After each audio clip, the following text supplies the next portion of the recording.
In a vibrant village nestled in the rolling hills of a sun-kissed African savanna, where acacia trees swayed gently and the air carried the scent of wood smoke and wildflowers, lived an old woman named Mama Zawadi. Her skin was etched with the wisdom of years, her eyes sharp as a hawk's, and her heart full of love for her only daughter, Nia.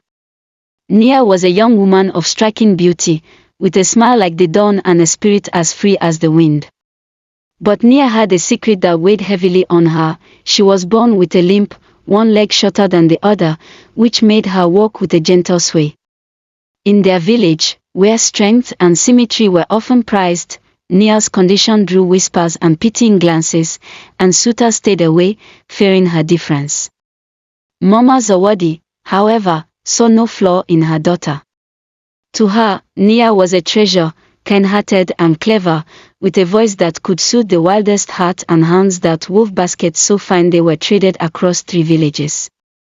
Yet, as Nia grew older, Mama Zawadi noticed the longing in her daughter's eyes, a yearning for love, for a partner to share her laughter and dreams. The old woman decided she would not let the village's narrow minds rob her daughter of happiness. With a spark of mischief and a heart full of determination, Mama Zawadi devised a plan. One morning, as the village bustled with preparations for the annual harvest festival, Mama Zawadi wrapped herself in tattered cloth, smudged her face with ash, and hobbled to the marketplace with a gnarled stick. She sat by the dusty path, a woven basket at her side, calling out in a frail voice, alms for a poor old woman. Spare a coin or a kind word. Passers-by tossed her millet or coins, some with pity, others with scorn, but Mama Zawadi watched them all closely, her keen eye searching for a heart worthy of her Nia. The first to catch her attention was Kofi, a tall, boastful man known for his skill with a spear and his charm with words.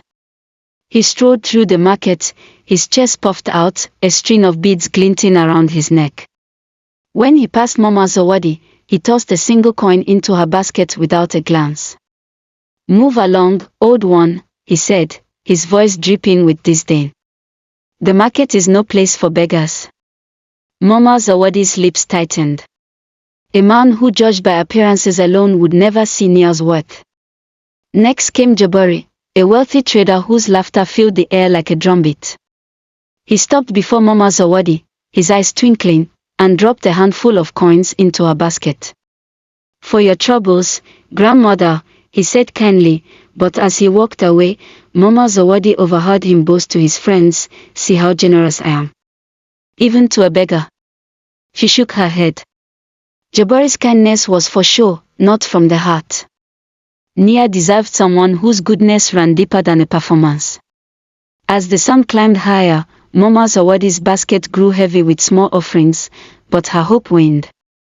The men of the village seemed too proud, too shallow, or too quick to judge. She began to wonder if her plan was foolish. But then, a young man approached, his clothes plain and his hands calloused from work. His name was Tendai, a quiet farmer who tended fields on the village's edge. He was not known for wealth or charm, but his eyes held a gentle warmth, like the glow of a fire on a cool night. Tendai knelt beside Mama Zawadi and placed a small bundle of yams in her basket. "I have no coins, grandmother," he said softly, "but this will fill your belly tonight." He hesitated, then added, "The market can be harsh. Would you like me to carry your basket to a shadier spot?" Mama Zawadi's heart stirred. Here was a man who saw her, not just her rags. She tested him further, her voice trembling as she asked, "Why help an old beggar like me? I'm nothing to you." Tendai smiled, his eyes steady. "No one is nothing. We all carry stories, and yours must be heavy to bring you here. If I can ease your burden, I will." Mama Zawadi's chest swelled with hope. This was the kindness she sought, a heart that looked beyond the surface. Over the next few days, Mama Zawadi returned to the market, her disguise intact, watching Tendai closely. Each time, he offered something small, a handful of berries, a sip of water from his gourd, a kind word. One day, she deliberately dropped her stick, letting it roll into the dust. Tendai, without hesitation, picked it up and handed it to her, his touch gentle. "Be careful, grandmother," he said. "The path is uneven here." Mama Zawadi knew then that Tendai was the one. The night of the harvest festival arrived, the village alive with drums, laughter, and the glow of bonfires. Mama Zawadi shed her beggar's rags and donned her finest Kent cloth, her silver hair adorned with beads. She stood tall, no longer the frail beggar, and called Nia to her side. "Tonight, my child," she said, "you will meet someone special." Nia, nervous but trusting, followed her mother to the festival.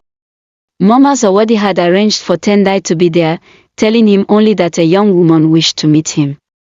When Nia appeared, her limp noticeable but her beauty radiant, Tendai's eyes lit up.